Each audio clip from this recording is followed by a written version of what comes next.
Welcome everyone to the Governance and Operations Committee meeting. It's Monday, April 24th, 2023.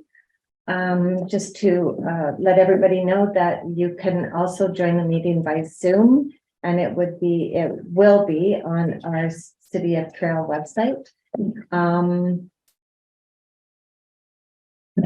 First on the agenda is Public Works. And we have the 2023 pavement marking services contract award board. Yes, thank you very much. Mayor Jones, thank you for having me, Mayor and Council. So the 2023 pavement marking contract, we are hoping to award this so we can move forward with the line painting and parking stall paintings for 23. We had a 5-year contract in the past where the service provider had held his rates for the 5-year period. So we had no impact to the budget. Then, as is noted in the CEO comments, there was an issue with the paint supply in North America. So the paint prices went through the roof in 2022. However, we were fortunate enough that our line painter held their prices on that, and we managed to get through the 22, but this year we're looking at a significant increase. So we're hoping to award the contract for just 1 year and get moving forward on this, where at the end of this season, we'll have to go to tender again, unfortunately, but there's a lot of price volatility still going on up there. So the contract price for this year is $108,661.40. And that's to complete everything that we do in an entire summer. If we reduce that amount, we only get done what we can do up to that dollar value, if that makes sense. So it's like a piecework then, right? So we have coordinated with the contractor to have the downtown core completed in time for Silver City Days, as in the past. So we're hoping to move forward with this quickly. Okay, thanks, Chris. Any questions or comments for Mr. McIsaac? I've got a question. Councillor Hanson? So what would be, I suppose the question would be, what would entail, I mean, maybe not as substantial an increase, but what can they do with, you know, in retrospect with the budget as it was? What could get done with that amount? The old budget? Yeah. So it was 60-something thousand dollars.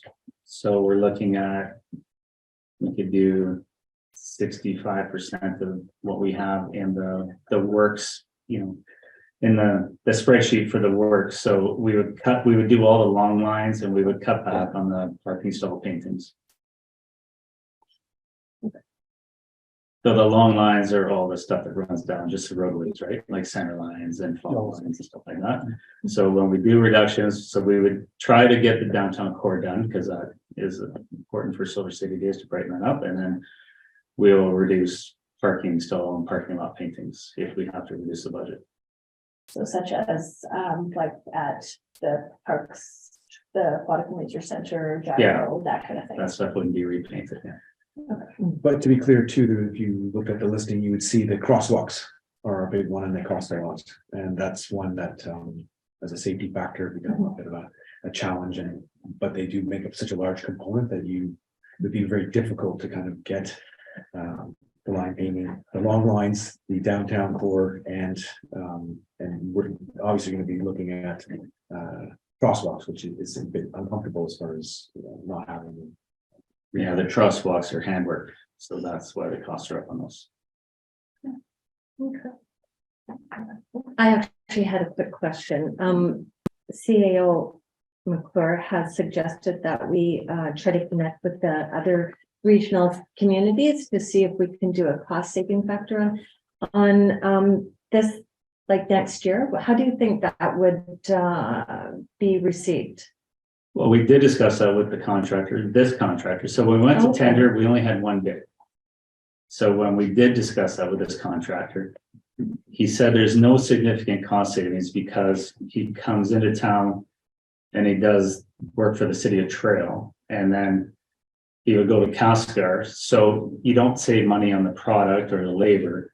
And he's spending those nights in town anyway, right? So those costs are directly attributed to our work. There's no big fee to mobilize into the communities. They're not like a normal, like a great big construction firm that spends $50,000 to mobilize in.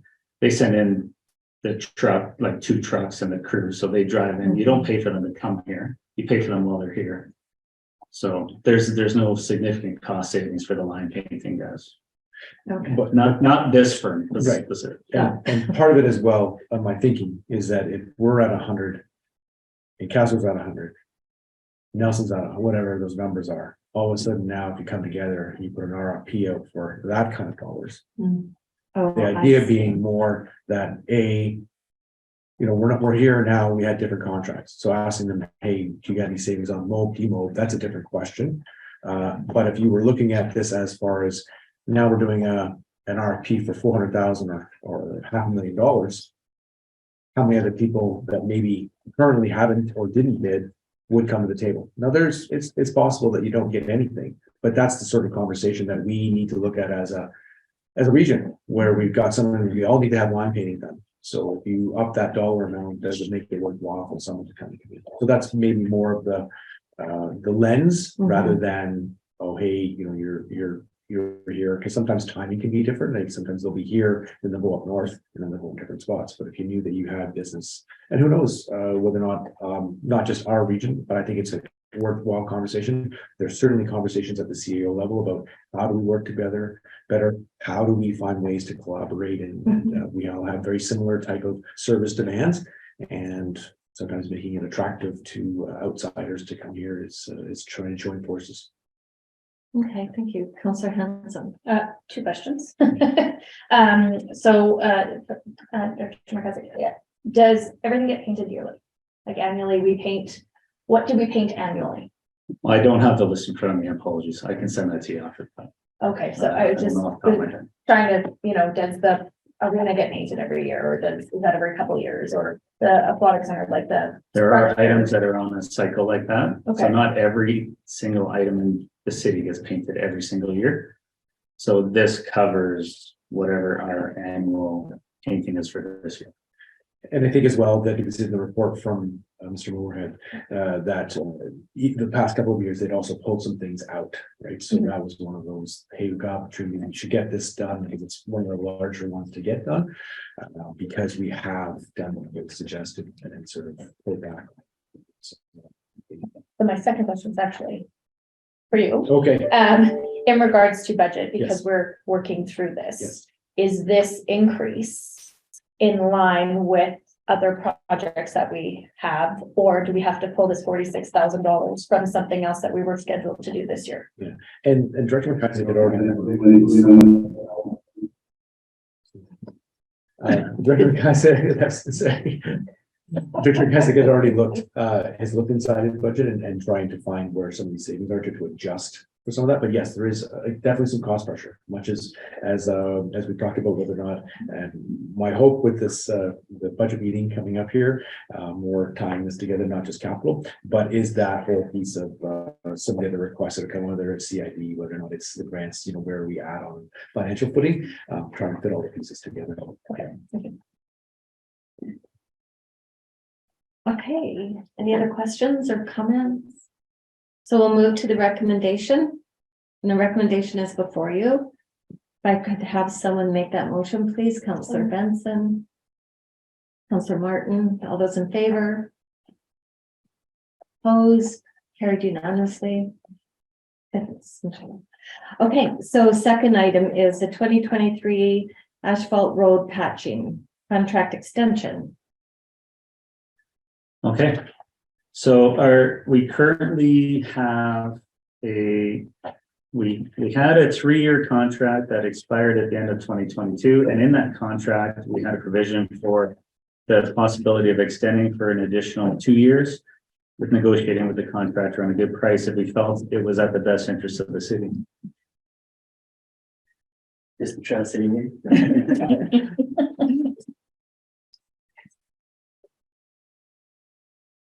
So with that in mind, we the David Moorhead met with the contractor to discuss pricing on the 2023 asphalt and paving contract. And the contractor was not willing to hold his price from 2022, but with a marginal increase of 5%. So we feel that it's in the best interest of the city to move forward with the current contract holder, as we don't feel there'd be good value to going to tender.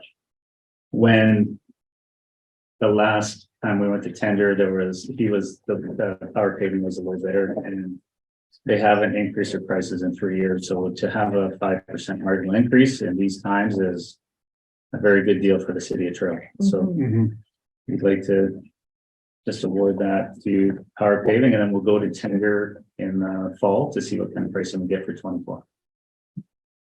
Okay, thank you, Chris. Any questions or comments before we move the recommendation? Okay, so can I have someone make that motion, please? Councillor Butler, seconder. Councillor Cashwell. All those in favor? Opposed, carried unanimously. Thank you. Thanks, Chris. So, second item on the agenda today is the capital budget review process. And the first one up is Parks and Recreation Department. Ms. Davidson. Thank you. You just remind myself how to share my screen.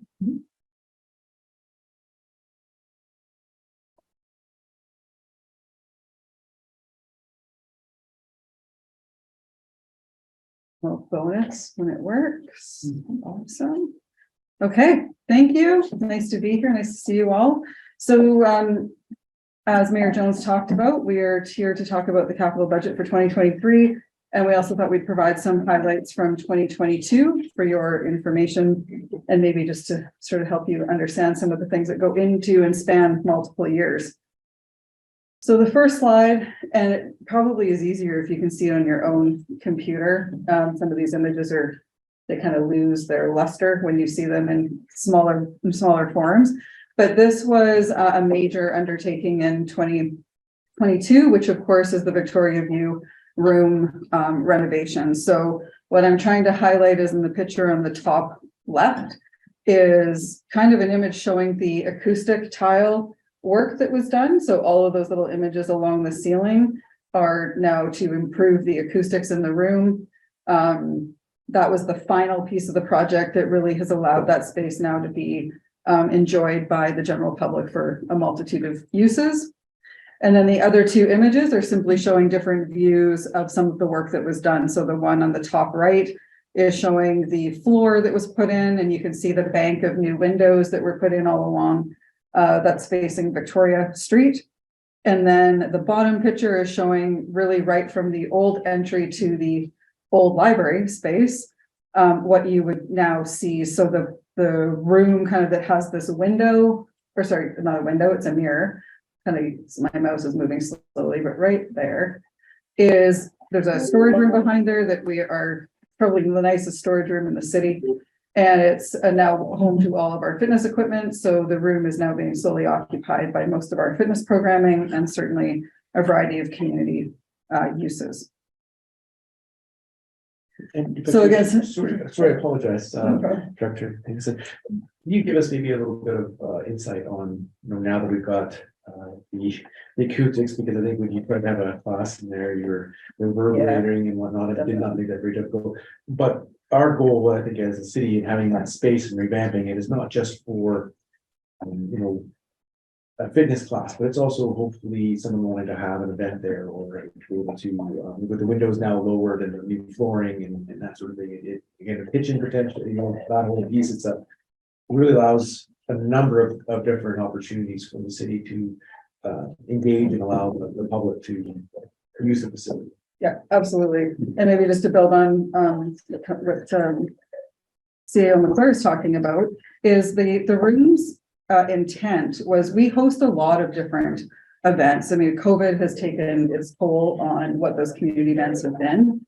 But really, the only other space in that facility that housed large numbers of people was a gymnasium or the arena floor when the ice isn't in. And you can imagine that as an event organizer, it can be very difficult to convert those into things that don't make them look like gyms or arenas. And so it's nice to have an alternate option for people and a different size, because not everybody wants to have the abyss of the gym or the arena floor for their event. So this kind of provides yet another type of space that we've definitely had a lot of interest in. I think it's kind of going to be a bit of a piece of work for the department to figure out how to market it and use that space for different purposes. So really, we need to get in there and spend some time like taking videos or photo montage of different options that can be used in the space and sort of help the community understand what they can use it for. So there's a few things like even the beer garden at Silver City Days will be an opportunity for a lot of people to go in and see that space in a different way. Certainly organizations like the Trail Smoke Eaters who use that space already. And there's a variety of obviously just regular kind of different programming uses that are exposing a lot of the community to that option. So just to build on.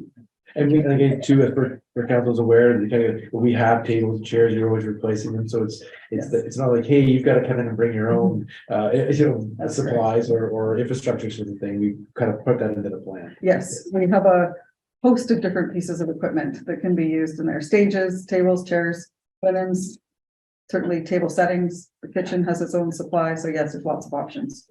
Thank you. You're welcome. So this next page, some of these images might be quite foreign to you. So the one on the top left is actually what we called the filter tank repair project. So they're in the Trail Aquatic and Leisure Center in the filter room, which I'm sure most of you will have never had an opportunity to go into. There's 3 major filter tanks, one serving each of the pools. There's requirements for those filter tanks to never have water that transfers between those pool tanks to kind of manage pool sanitation in general. But the gray kind of coating that you see was an epoxy coating put in through all 3 filter tanks. So all of the equipment, obviously below the water line, had to be taken out. And this epoxy is there to protect the concrete from further degradation from just chlorine and age. So it's hopefully will expand the lifespan of those filter tanks for not sure how long, but certainly a considerable period of time if we had compared to what we would have expected to have done nothing. So the concrete, pool environments are very, very difficult on virtually everything. And concrete is no exception. And of course, behind concrete is things like rebar, and rebar, once it exposed, starts to rust and then sort of creates this whole cycle of issues in the concrete. So it's again trying to preserve the asset for a longer period of time. But that project was a major undertaking during shutdown and probably occupied 3.5 of the 4 weeks just to do that one piece. On the top right, that's just an image of some of the doors that have continued to be replaced all throughout the Trail Memorial Center. There's a lot of doors in that facility and many doors that are even original to the building. So we either prioritize them based on security, safety, use, an area that we're already doing renovations in. So this is just highlighting one of the ones that was done in 2022. The bottom picture is in parks, those 2 actually, but you'll often see projects in parks called concrete repairs, and you'll go, well, we keep seeing this sort of like project that comes up. And it's because there's different pieces of concrete and we kind of manage them differently. So the bottom left one is showing at the very corner where there's that metal, almost like edging that's been put on. So that's to help manage the concrete from continuing to spall. And in a high traffic area where it seemed to just degrade more than in other areas. So there's repairs like that compared to what you see on the right, which is almost like the faces of the stands in the grandstand. So you can see where a concrete repair has been made. And if you had seen that originally, it would have been exposed rebar that had rusted, and then the concrete slowly chips away. And then as moisture or anything gets in there, because of course that's outside, it just gets worse and worse and worse over years. So it's this kind of continued investment in keeping that at least healthy enough that we don't have to, of course, replace the whole grandstand, because we don't want to do that. And one thing I will just note is in discussions with staff is that I've seen some of these types of budgets coming here as capital, not that they're not capital, but I kind of see them more as repairs and maintenance. There's always something to be done. So I've actually asked that going forward, we just sort of add that into their operational budget, just so it's there each year. They always need something. So again, good focus and good that we'll work, but it's a bit of a change in how it's presented. Thank you. So this next page is just again, continuing to highlight some of the projects that we thought were really fun to do. So the one on the top left is kind of an example of some of the painting work that was done. And so there's themes around sort of, as we look to do painting projects, we've got a strategy throughout the whole building as to what gets colored what and where. So really the smoke eater kind of colors sort of resonate throughout the lower concourse. And then as you move up into floors 2 and 3, you start to see more of the color scheme from the whole building, which is kind of the colors that you see as you walk into the main lobby of the facility.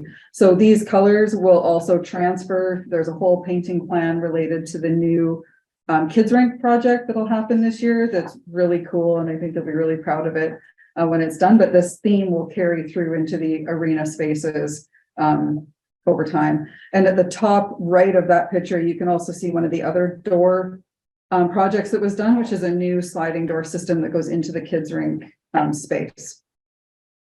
The tall image on the right was a project dealing with a plant HVAC system. So a part of that project was done in the fall of 2022 and then has continued into 2023. It's just more of a piece to sort of show you that we don't just do things on the inside, we do things on the outside.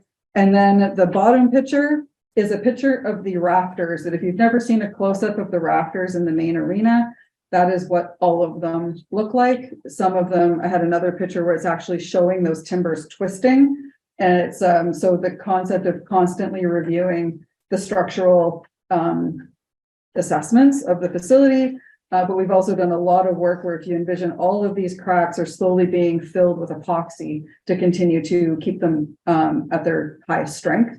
We're not just doing that because we think it's a good idea. We do consult with engineers to make sure that that makes sense. So, but there's a lot of, if you're ever in the arena or at the next hockey game, just have a look up and you'll see just how significant this is. It's all throughout that facility, but we want to try to preserve that for as long as possible because it's a really lovely feature of that arena.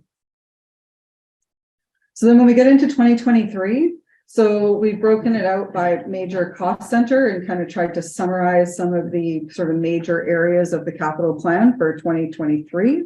So some of these you'll probably be well versed in. So in the Toronto Memorial Center, we have what I'm calling the kids rink renovation, which is inclusive of the floor and board replacement, which of course the Murphy Family Foundation has generously supported, as well as tying that in with the skate shop renovation. You'll recall the Murphy Family Foundation also contributes a stream 2 funding for programming, and we did all the free public skating programs. And we thought, well, why don't we use a bit of that money as well with their approval to also enhance the whole skate shop operation and kind of tie that whole project together.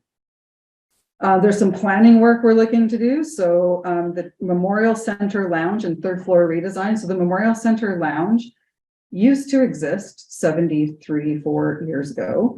And it's hard to envision where it was, but the Hall of Memories that has the red floor and the 2 cabinets, almost behind the one on the right, what is now the red floor room, and then kind of extends into one of the squash courts. That whole space used to be wide open, and it was this huge gathering space within the arena complex that we're looking to quasi reinstate and or repurpose the red floor room and kind of change the flavor of that and tie in some of the design features from the Trail Riverfront Center from the sports gallery into the lounge area and ultimately remove those cabinets and do some kind of really cool work on that floor.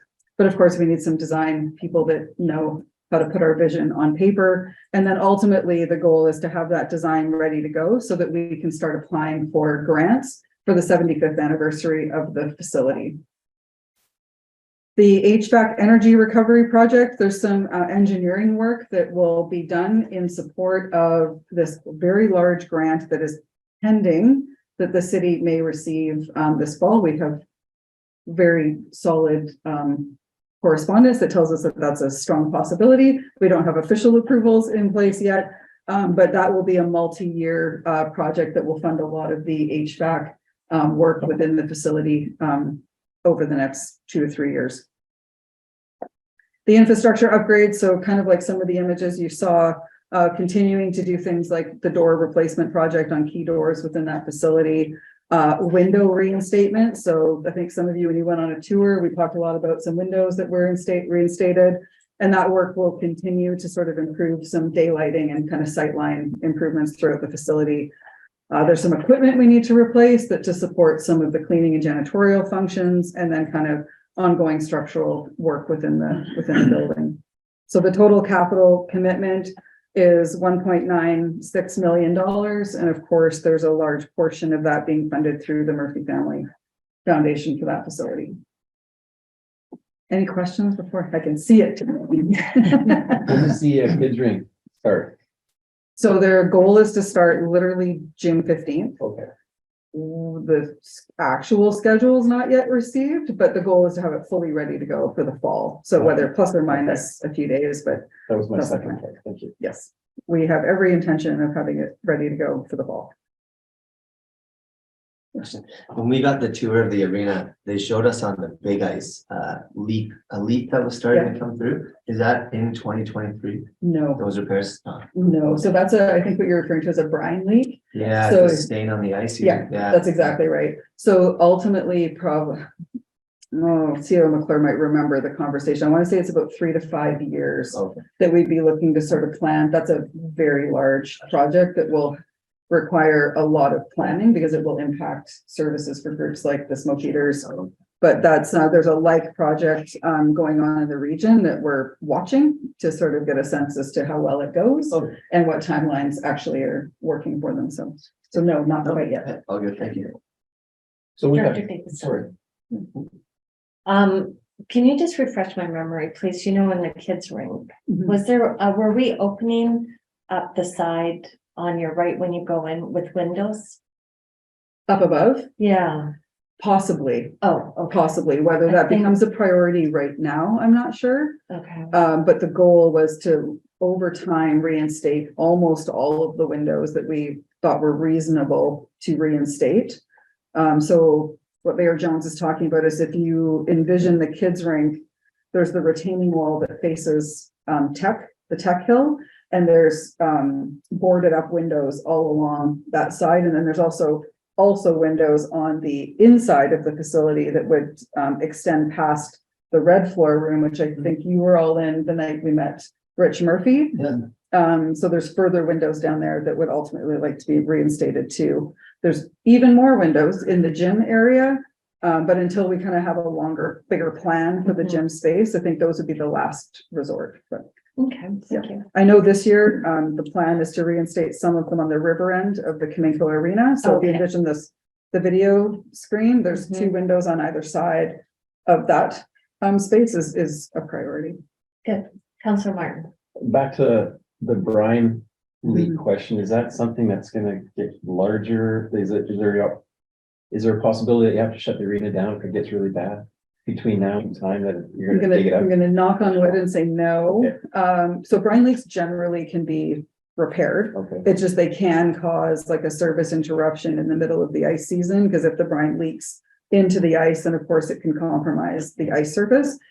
And that has happened, like there's definitely times where we've been able to do a shorter repair, but what you're typically looking for is doing a lot of those repairs in the off season to sort of manage where those problem areas are. So if you ever get a chance in the summer months when there's no ice in there, if you go in and see or actually during Silver City Days, if you're in there for Silver City Days, look at the concrete slab and you'll see all the lines where you can tell that concrete has been taken up and brine lines have been repaired or replaced.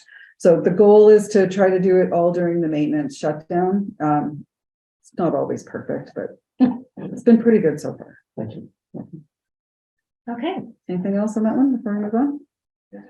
Okay, so for the Trail Aquatic and Leisure Center, there's also some planning work we need to do. So the building envelope is in dire need of some attention. So we need to deal with the design and kind of tendering process to help develop budgets this year in order to prepare for that work likely in 2024. What's happening is you're seeing moisture come through the stucco from the pool atrium and you really can't see it from the ground, but if you were standing on the roof above the fitness center, looking at kind of that arch area of the pool, the sign of moisture coming through there is highly evident. And if you're below the soffitting, you almost could be standing in the steam room in the middle of the winter. So there's a substantial amount of moist air that needs to be dealt with. The project that was done on the HVAC system back in, oh gosh, what year was that? Like 2010, 2011? It did a lot of benefit to the facility, but it's still, we knew there were still issues that we needed to deal with. It's now to a point where we got to pay attention to it and do some work there. So hopefully that will set us up for 2024. And then kind of on the infrastructure side for that facility, we're looking to replace upwards of 3 to 4 pieces of selectorized equipment that's the piece where you kind of have the plates that you kind of decide what weight you want to use. And possibly one of the pieces of cardio equipment, as well as we have an HVAC system that we started last year and is kind of continuing into this year. The accessibility lift, which is the lift that allows people with who are either wheelchair bound or have other mobility issues to come in and out of the main pool and not have to use stairs, has well past its useful life and needs to be replaced. And then the deck grading is kind of some of the perimeter grading that goes around the pool that ultimately chlorine kills over time, and it just becomes brittle and starts to crack and becomes a safety concern. So we ultimately look to replace that. So the overall capital proposal for that facility is in the $285,000 range for 2023. Any questions about that? On Sunday, I guess it was yesterday, a few of us sat through a presentation of the AKBLG on the Accessibility Act. Oh, yes. Part C, I want to say. Section 2. Section 2. And you chatted about the accessibility lift in terms of our aquatic center. How would you rate it in terms of accessibility, and is there any upgrades to any other parks or anything that we should be thinking of as we move down this road? Definitely. There's Rick Hansen Foundation did, they had this free program a number of years ago, and we did an accessibility. We used that program to do an accessibility review of the aquatic center and of the Trail Memorial Center. Awesome. I'm guessing you could probably guess which one did better than the other. However, neither were terrible. So the aquatic center is decent. There's certainly things that we could continue to enhance, things like this lift, making sure it's really easy to use, promoting the fact that it exists so that people that have mobility challenges can come and go from the facility, continuing to look at all those little ways of making doors easy to open.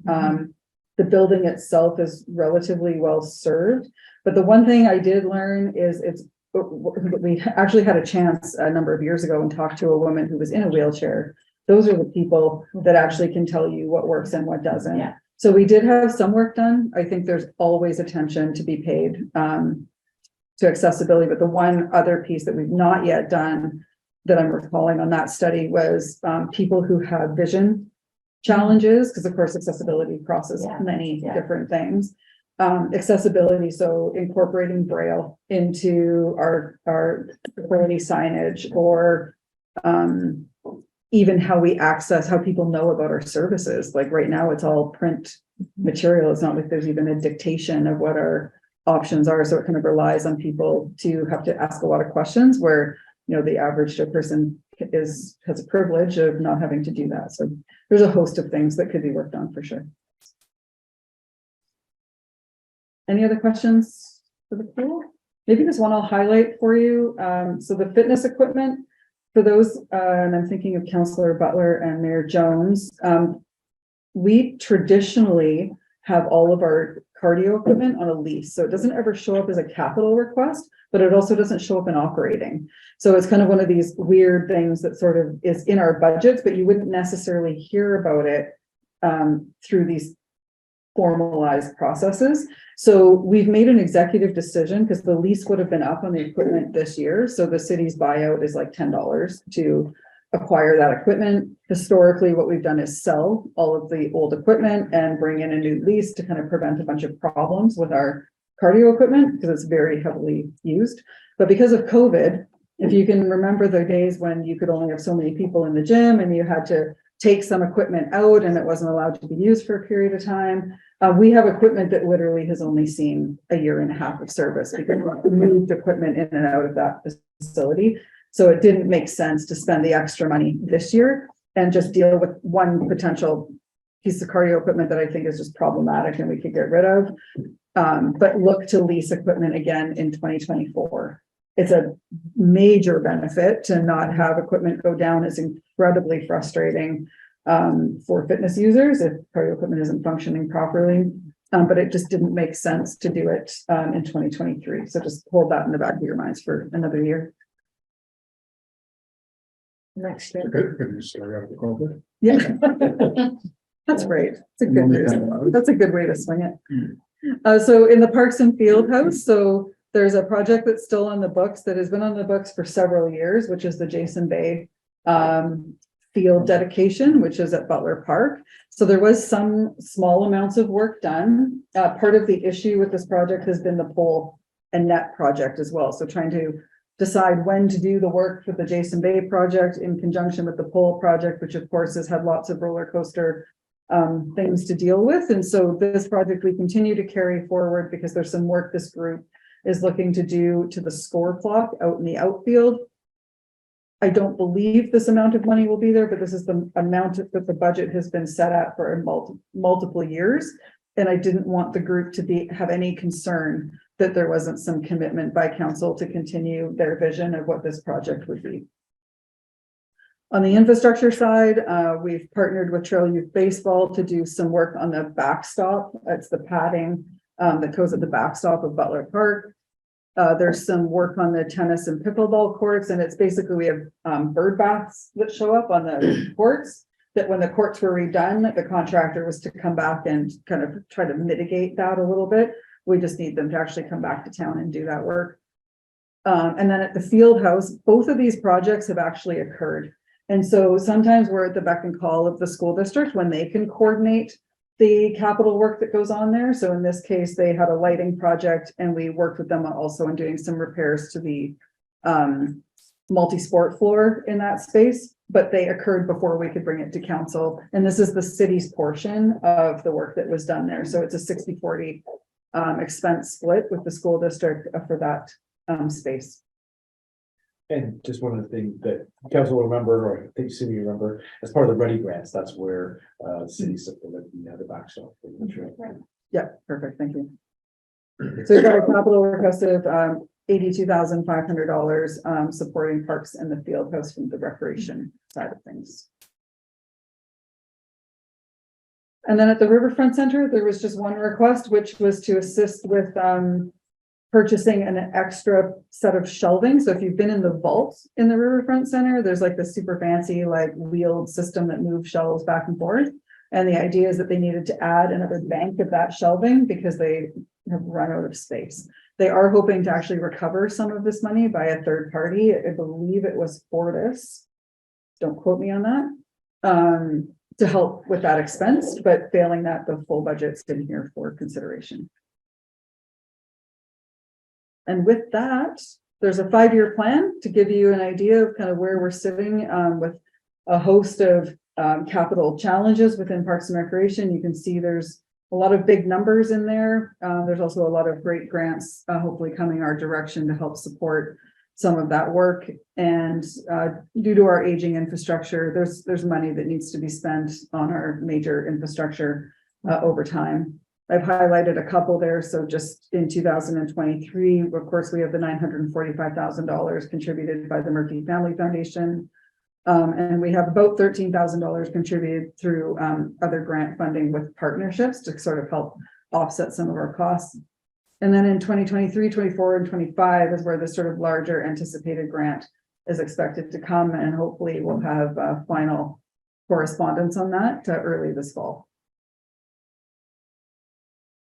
And with that, I will leave it there. Thank you so much. Questions? Is there any questions for Trish? Any more questions or concerns? Great. Thank you so much. Sorry, So Councilor. what are some of the projects in 2024, 2025 that you're anticipating with those? Well, so the HVAC one Yeah. is, the HVAC one is a big one at the arena. Are you thinking of just that facility or are you going back Oh, to okay. all of them in general? Well, the two top two for sure. Yeah, so at the, say for example, at the aquatic center, there's Yeah. the building envelope remediation. So if that goes through, we're anticipating upwards of $685,000 of that 1.2 would be in there. Some other big ones would be the HVAC duct replacement, which you're standing in the pool atrium, there's like big tubes that kind of run Yeah. around the perimeter. It would be to replace all that work. That's in the $300,000 range, and then a host of smaller projects. At the arena, we're looking at the HVAC project, which could be in the $2.4 million range next year. Kind of depends on how quickly we get the grant, how quickly work can get going, but generally speaking, we budgeted that. We're in the $325,000 range. If you remember, there's work that carries over from the kids rink from this year that we didn't do, that we wanted to do in subsequent years, and there's some plant upgrades. All of that's coming in probably in the $500,000 range. If the renovation to the Memorial Lounge goes forward, again, if depending on how this all unfolds, we've got $500,000 there, condenser replacement of 445, et cetera, et cetera, et cetera. So it goes, there's big ticket items. But by 2027, we don't need any money in. That's right, 2027, that's when everything's done, yeah, we don't have to do anything. That's right, Large dollar and a half. Yeah. that's right. And this is one of the challenges, I think it's important, and it's a great question, is that you really end up focusing sort of in the year that you're in and out of it, but things change so quickly, but as you get into those fourth and fifth years, it does become difficult, but that's also part of the work, I think, as we've got some major projects to work on, but also a facility, a facility plan, asset management, all of those things are gonna speak to this, and I can get it, I'm not gonna lie, it's gonna tell you that we need money to be able to do the work here, but the other side of it is that we are seeing some great success with staff, getting grants, like, to get $2.5 million worth of out of the grant. Still, the city's got a portion, right? But we're getting at 67 cent dollars on the HVAC grant. That makes a big difference on the taxpayer. One of the things we didn't even speak about was that some of the work that you talked about at the library to have in that facility, we got a grant from $700,000 of that work. So again, it's been great that staff are successful and understanding, some of these definitely that you see being available for grants have energy related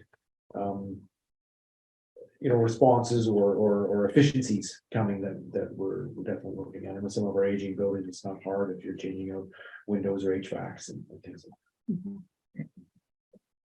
Great. Awesome. Thank you. Okay, Thanks, Tricia. Ms. McIsaac, do I need a motion to accept this, or is it just No, for information? information purposes. Yeah, only. okay, thank you. Okay. On to Chris. Okay, let me turn on my video here.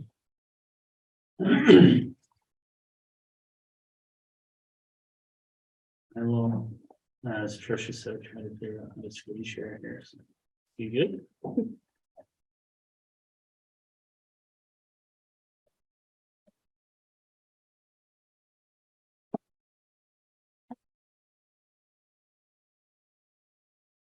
Okay, there we go.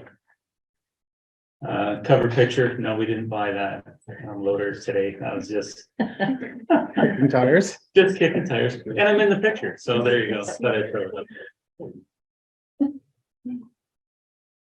Let's see. All right, that's nuts.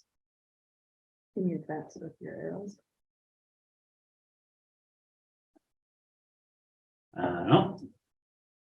Okay, we'll just scroll. That's all I meant. Okay, a couple project highlights from last year. This is the Second Business District seasonal decor. We worked hard for the last number of years or seasons to go away from a holiday specific type of decoration to a more seasonal decoration. So we're going to like snowflakes, shooting stars, stuff like that. So on Second Avenue, we used to have a candle, which was very kind of specific to Christmas, so we went away from that and we went to these snowflakes. And if you drove down Second Avenue when they were up, it looked like a landing strip. I mean, these things are so bright and they're beautiful. It actually lit it up really nice. And so I threw in a couple of pictures, just at nighttime of the road. And our transportation supervisor, Dave Moorhead, wanted to comment on how nicely the road is cleared in the right-hand picture. Still fine, did a great job.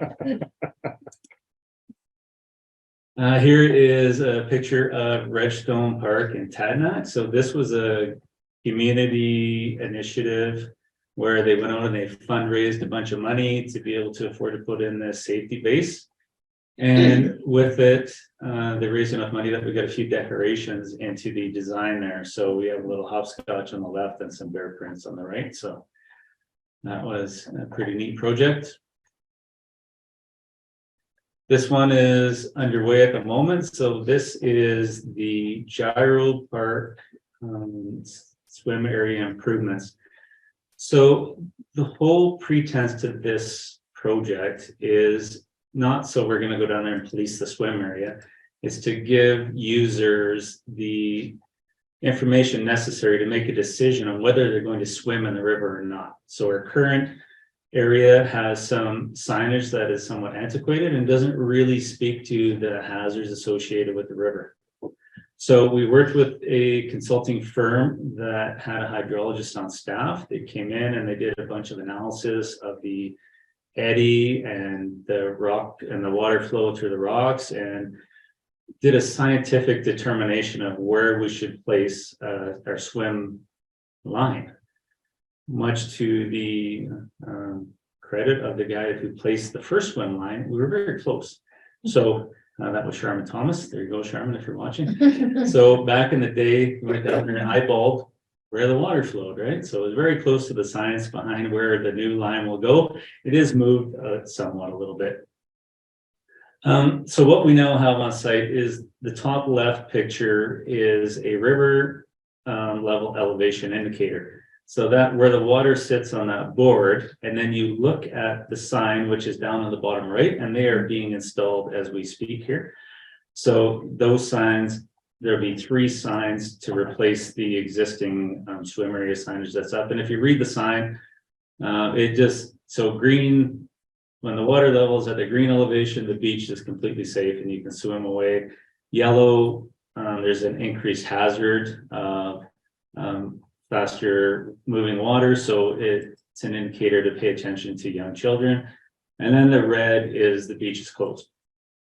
Of course, we're not going to be down there policing the beach. So that information is there for the user to read and then take it upon themselves, whether they're going to enter the water or not, right? So in the past, the line that was there was more of a safety line. It wasn't an actual delineated swim area. Now we actually have a designated swim area. The line will go in and we have defined responsibilities around public works being putting that line in at the beginning of the season and taking it out and then monitoring. So when if there's really high river flows, we'll take that line out so it doesn't become a hazard to any boat traffic that goes in there. But anyway, that's a pretty good project. A couple of examples of equipment. On the left-hand side is a brand new hybrid pickup truck that showed up last week, 2 weeks ago. So it's actually in service. And if you see it driving around town, that's our road superintendent driving around on that. So we don't have the capacity to go to a full electric vehicle at Public Works. They don't have any charging. We don't have the power and the charging supply there. So we went with a hybrid vehicle instead.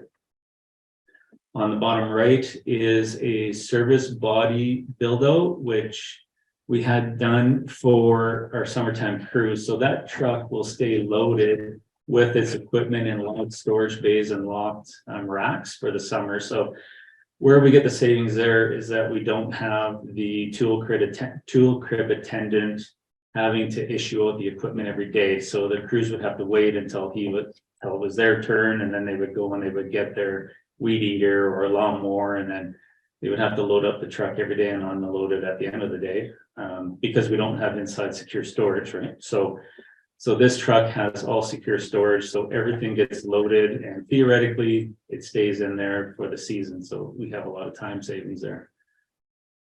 The 5-ton example is our truck, which we have had on order for a good number of months now, and it's in the queue to arrive like any day.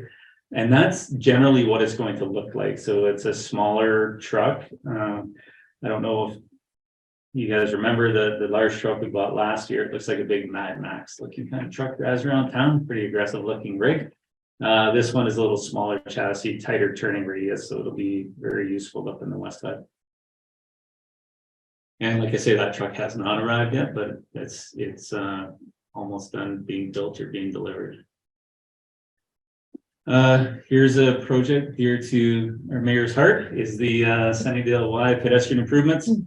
So we worked with ICBC to come up with a design to get pedestrian safety across that intersection. I don't know if you've ever driven it back in the day, and there is no real direction for pedestrians to get across there, and it's quite a wide little section of road. So having that island really provides a safe haven for a pedestrian to cross from one side.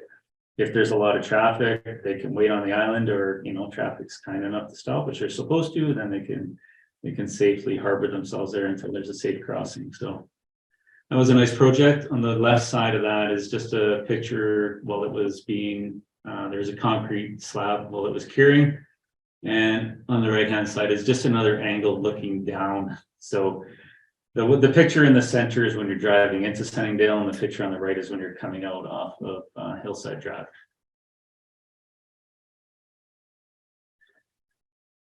And moving on to the 2023 capital. Oh, any questions on any of those other projects that were completed? No. Okay, moving on to 2023 capital. So we have a couple of large, what we call synergy projects, and I just wanted to point those out to you. Because as we work through the transportation services budget, I have a whole ton of sections. And it's not quite as clean as what Tricia gets to present with the facilities. So we have multiple disciplines inside of these projects, right? So we have streets, sidewalks, water, sewer, you know, all of those components in. So just the projects that are going to cover a lot of items are the Grotage Avenue Esplanade development. What was coined the missing link a number of years ago. And that is literally the section between the Esplanade walkway in Jubilee Park and the new pedestrian bridge. So that's going to encompass the above surface works, which are what we're going to discuss today. And it's a new sidewalk for safe pedestrian traffic or passage, a somewhat of a little park developed along there. So I guess we'll call it Grotage Ave Park when it's done. There'll be some benches and some landscaping. And then there'll be a delineated bike traffic route. So to get the bike traffic off the pedestrian bridge and back onto the street, the streets downtown. Right now, it's undefined, and the bikes are actually driving up onto the Esplanade walkway. And it's just a regular width sidewalk at 1.5 meters. It's not designed for bike traffic, so it's unsafe up there. So we're going to bring them out onto out of Grotage Avenue onto Bay Avenue, and then they can navigate the downtown core that way. The next one is the Daniel Street retaining wall replacement. So if you recall, last year we had a retaining wall failed up on Daniel Street onto what's called Lower Daniel Street. And that wall, to put in a retaining wall, you need a bunch of tie back segments. So anything over 4 feet, you have to tie it back when you're engineering this thing. So this wall is going to be over 15 feet tall when it's done. So there's a lot, and the tie back is like 1.5 or 2.5 times the height. So when you're done digging all this stuff in, you've impacted all the buried infrastructure. So while all of that buried infrastructure is exposed, we're proposing to replace it all, right? So this is a huge project. The overall dollar value is a lot, which we'll talk about in a minute, but it encompasses a brand new retaining wall, new handrails, new drainage, new water storm, and road resurfacing right across to the entire road, the entire Daniel Street over to the sidewalk. So it's an extensive project and it's quite a long segment. So there's a lot of work to be done there. So these are two big projects that are going to encompass, I think, over 50% of the budget. So we'll get into the details of that. So as we move into the individual components of the transportation services budget, we start with the cemetery. This is all really funded. So the equipment storage area improvements are just to put in new seat containers with a roof system so we can park equipment underneath and inside of that. We've recently invested in a lot of equipment specific for the cemetery, where we used to move equipment from Public Works up to the cemetery for the summertime and move it back down, and then we'd store it down at Public Works, but it was taking up space. And we found that the dedicated equipment up there it's beneficial to have the equipment dedicated up there, because in the off season of the cemetery, we still do burials, so that equipment is still needed. So keep it up on site. Communication improvements is to bring fiber optics to the site. Right now we're running on cellular and old landline, and it's not very effective. Sinker remedial work is just that. To explain that a little bit, as the coffins age, they break down, and then the land kind of sinks, and we push that down, and then we fill it up so everything levels out. So we level up the cemetery. Tree maintenance, it is the cemetery sits in a highly treed area. The only face that's really not full of trees is the highway. So 3 sides of it are trees, and we're constantly having to do maintenance to watch any tree hazards up there. Road improvements and paving. The cemetery is a very wet area, and there's always impacts to the road systems over the course of the seasons up there. So we're just continually doing lots of road improvements. There's lots of big trees in the site that cause a lot of damage to the roads as well. Landscaping improvements is going to tie into the new gateway to the cemetery that we put up a number of years ago. There's some landscaping that's going to be quite visible from the highway and as you drive up the entrance road, so it'll tie it all together nicely.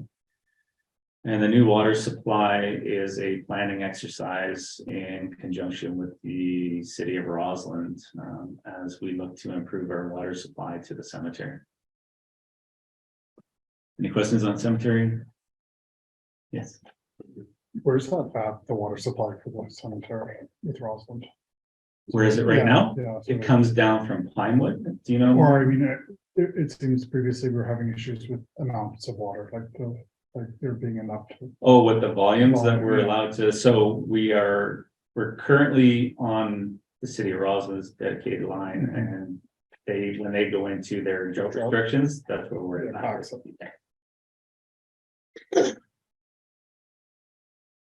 Any other questions? Okay, we'll move on to civic improvements.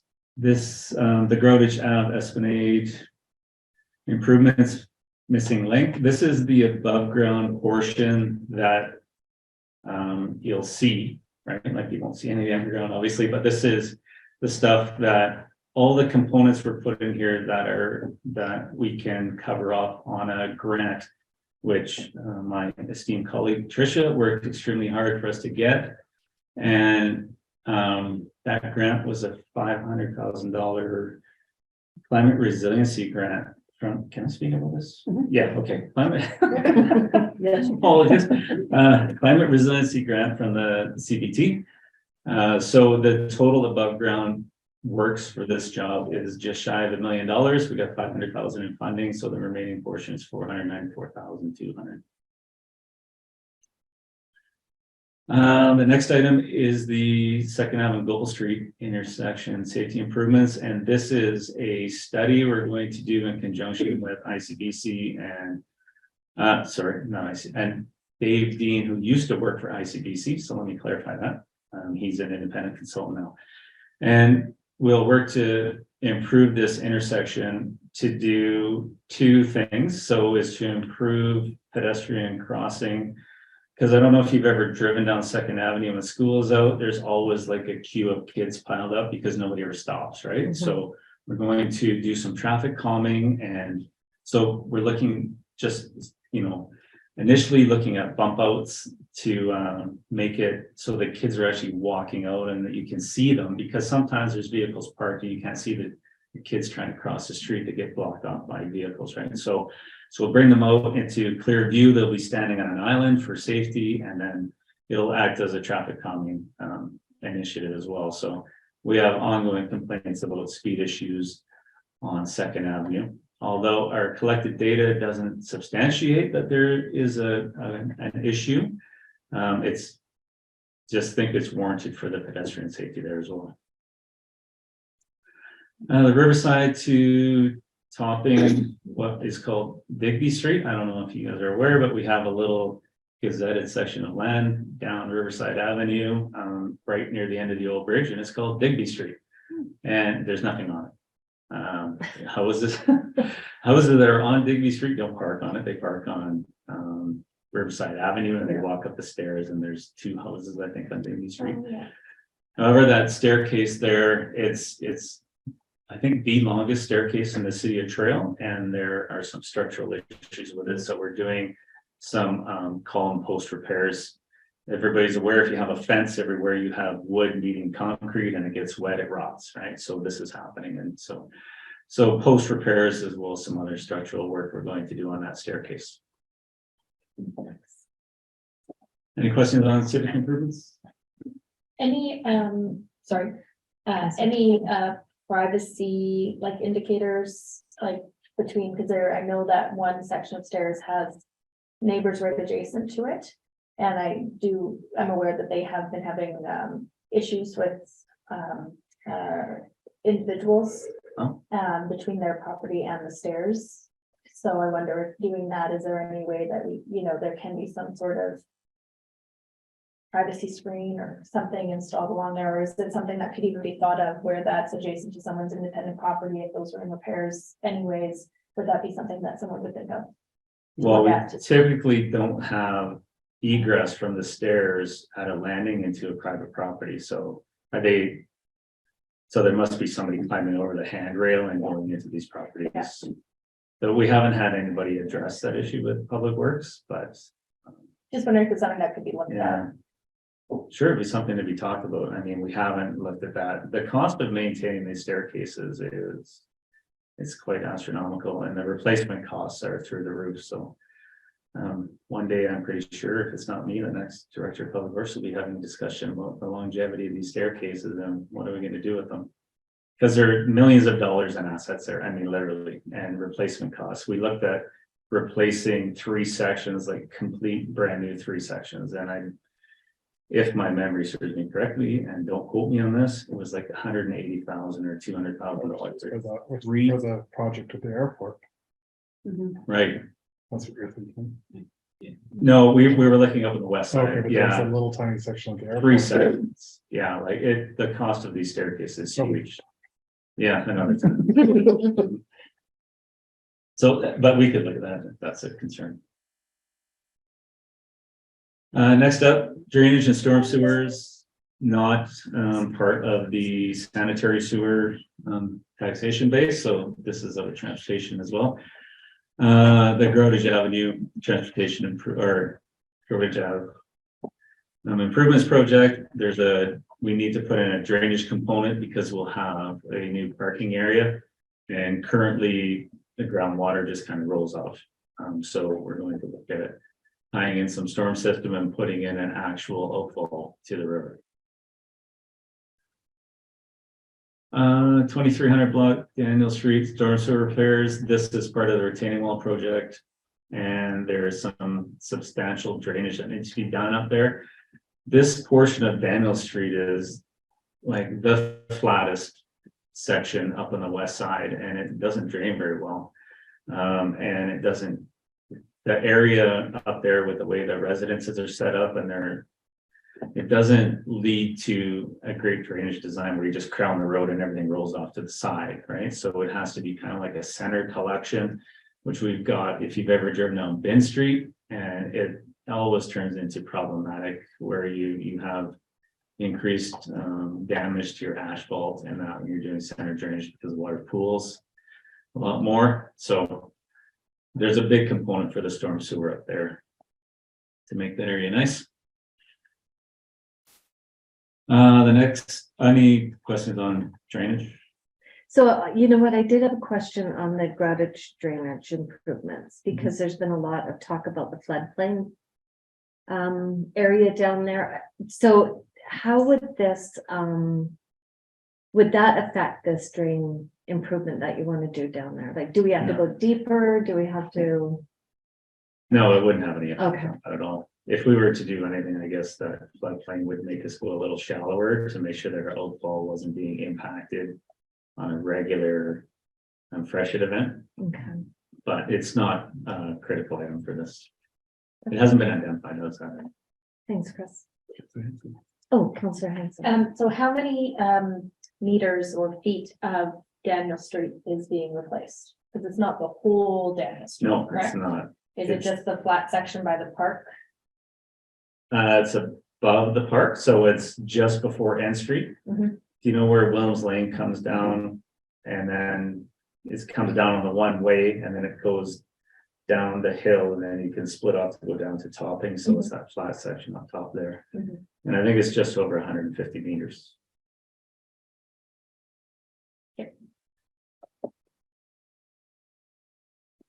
Engineering and GIS. This is a continuation of our dam decommissioning program. Where when we decommissioned the Cambridge and Vineland Lake dams, one of the conditions was that we did 1, 2, and 5 year inspections and some work up there. Machinery and equipment. So this is the 5-ton dump truck, which I showed you earlier, which we don't actually have yet, but that's what it's gonna look like. A ride-on grass trimmer. We were quite shocked to find that when we priced out this trimmer back in the fall of 2021 to get it into the 2022 budget. When we got a new price on it in 2023, it had gone up substantially. So we have some carryover funds there that are needed to get this up to 73,500. So the gas trimmer, in case you're wondering what we get for that kind of money, it goes out every single day of the week. So all summer long, the trimmers are out in the parks. High use item. Road service body is another one of those truck bodies, so it'll be a second one for parks. So the first one that I showed you ideally is utilized by the students, and then we'll have a second one built for our parks crew. So when they're going out, all their equipment is on the truck already as well. And grounds and roads equipment. One of the bigger items in there is a asphalt infrared heater, so we can work on doing pothole repairs in times of having no asphalt plant in service. So we've had them come in and do a demonstration, and we found that that piece of equipment could be very useful to us, and it's a $20,000 item in that amount there. So we're going to give that a try. Yes. Sorry. Questions. So how often does our equipment get replaced? So pickups, back trucks, loaders, 5-ton dump trucks, like is there a There is. schedule for like insurance purposes, or how does that work with replacement? We generally have a 10-year cycle in our equipment, and then we look at the cost of the equipment. So if the equipment repair and maintenance costs are exceeding its replacement costs, then we will look to replace it sooner. But typically we'll keep, say, a half-ton in the fleet for 10 years. And then we will try to move that piece of equipment into kind of like our little reserve pool where we will convert it and then we'll send it out to the students, say, or we'll dish off that half-ton to an organization like Trail Communities in Bloom. So we'll update their trucks. So they've got one of our older pickup trucks, and then we just keep rotating those trucks through. Thank you. Okay, and what's our time? Do I see a little bit of time? Okay. Parking services, the TMC, so Trail Memorial Center parking lot entry improvements. You've driven in there, there is lots of potholing and asphalt falling, and we patch it all the time. And highways does their part to patch it too, and it just keeps coming apart. So we're going to, and the issue is that it's an extremely flat section of Victoria Street. Pools a lot of water, is highly susceptible to the freeze thaw cycle, right? So you pool some water, it freezes, it breaks apart your asphalt. So this is a joint project between the city and YRB, well, ministry. YRB is going to do the work on behalf of the ministry. So there's a greater project than just the apron that we're going to do. They're going to actually pull a section of the highway and try to get some better grades there, so we can start having that drain out on its own. Next is regional parks, Queen Elizabeth Park playground replacement. So those that don't know, Queen Elizabeth Park is in Glenmary, and it's kind of right in the center, just up from the Public Works yard. It's off the Highway Drive. It's the biggest park in Glenmary, and the play structure in there is one of the oldest and it needs some repairs. So we're going to replace that out and hopefully get somewhere close to what we have at the Gyro Park. But of course, Gyro is the flagship, so a little more enhanced, but so that playground structure will be coming out. Next up is the retaining walls, and then this is the Daniel Street retaining wall, and shocking as that may be, that is literally what our Class C cost estimate is for the retaining wall itself. That doesn't include the subsurface work. Questions? No. Okay. Roads. The paving of the roads is going to be about $500,000 there. And then, so, I have that in two, my apologies, that I have that Gopal Street in two areas there, so I already spoke to that. Glover Road sidewalk engineering. This is a carry forward from last year as well.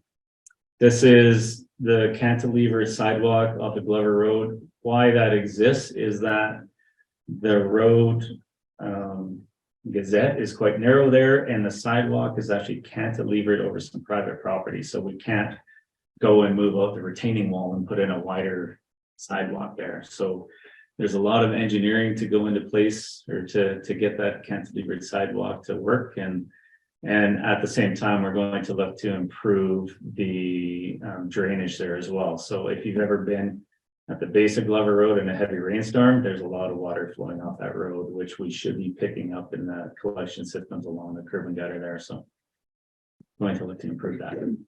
Sorry, what is a cantilever sidewalk? Sorry. It just, so it's, you've got the road system over here with the retaining wall, and then the sidewalk just overhangs it. Oh, okay. Right, so it takes a lot of thoughtfulness to go into to be able to build something like that. And the handrail system will be all replaced there as well. 1500 block Second Ave engineering design. So the sidewalk in the business district there along front of Safeway is in quite bad state of repair, and we're looking to do some engineering to come up with solutions on how to fix that, as opposed to just throwing a cap on and having it, you know, fall off on us. So street lighting, seasonal decor replacement. So we're looking to replace the wreaths that are on Roslyn Avenue up through the Gulch. So the wreaths put a lot of weight on those acorn globes that are there. So those are acrylic globes, and by having that big wreath hang on there, all of the load is on the point of that acorn globe, and it actually over time it fractures a circle in the finial, they call it, the thing on the top of the globe, just literally falls off. So it's like cracking an egg with a little thing. It just pops the top off and they fall off, and those globes are not cheap. So we're looking to and those wreaths are now the oldest ones left in the city. They're, you know, I don't know, I remember them from decades ago, I think. So they've been around a while, so we're looking to replace those with a modernized just like Second Avenue. Warehouse structure review. So this is at the Public Works yard. The Public Works complex as a whole is quite an old structure. It was built in the 40s and 50s. And we have some structures there which are in bad state of repair. And we constantly have engineering review done on them, like every year, they'll come in and they'll look at our structures and then give us a report on what maintenance we should do for the next year. But I shouldn't say every year, sorry, it's on like a 2-year cycle. So they'll come in 1 year, give us a report on what to do the next year, then we'll ask you for funding and then go through the cycle again. Until we get a replacement solution out there for the compounds or the compounds. Any questions on that stuff before we move on? Good. Okay, and as with Tricia, here's our 5-year plan summary for the transportation services. Some big ticket items in there include the continuation of roads restoration. Of course, this year we have the big retaining wall project and the Grotage Ave works, which is a lot of civic improvements in drainage, but yeah, and that's basically it. Any questions? No, I do have a comment though about the lighting up on Roslyn Avenue. Yes. It'll be interesting to see what those Christmas lights do because we've had so many people asking about extra lighting up there. Oh. So the difference that it made on Second Avenue, it'll be interesting to see what it does for Roslyn Avenue. Yeah, Yeah, just for people crossing the road and walking on the streets there. for sure. It really did light it up. And Yeah. now that we're going to seasonal decor, so before we used to have like a holiday decor, right? So put up Christmas lights. Put them up December 1st before the Santa parade and we take them down on November or December 31st when Christmas is over. We wouldn't leave them up for 3-4 months, right? And now that we went to the seasonal decor, once we get the whole theme going, we can set those up in like November and leave them up right through February. Yeah. You know, while we still have some snow on the ground, so it's really nice addition to the city. Looks really good, yeah. Any questions for Mr. McKenzie? Okay, thank you so much. Thank you. Yeah. Thanks, Chris. And so part of my role will be taking this jigsaw puzzle together and kind of seeing where the numbers are sitting. And we've had, you know, we're looking through them and kind of also just, as it were, a bit later than one would like to be as far as budget goes. Also makes it difficult. We kind of asked them, we said, already 1/3 of the year. So what can you get done? So that's one of the things too, of some of the shifting that we've seen and a lot of people, and it's been pretty consistent in all my time doing this, is that people have great plans to get things done, but they can actually get done in a year. Sort of like being at the buffet. And so we will manage that and we'll discuss that a little bit later when you kind of see the whole puzzle coming together. Cool. Thank you. Great, thank you. Councilor Wilson's gonna need to pay attention to the swim thing when you're doing your cold plunges. There you go. And next, yeah. Need help with the check. So should I get a motion to receive these two reports or? Is that a motion for adjournment? Adjournment, yeah, okay. Motion. Counselor, motion for adjournment. Counselor Hanson, second, all those in favor? Opposed? Carried unanimously, thank you.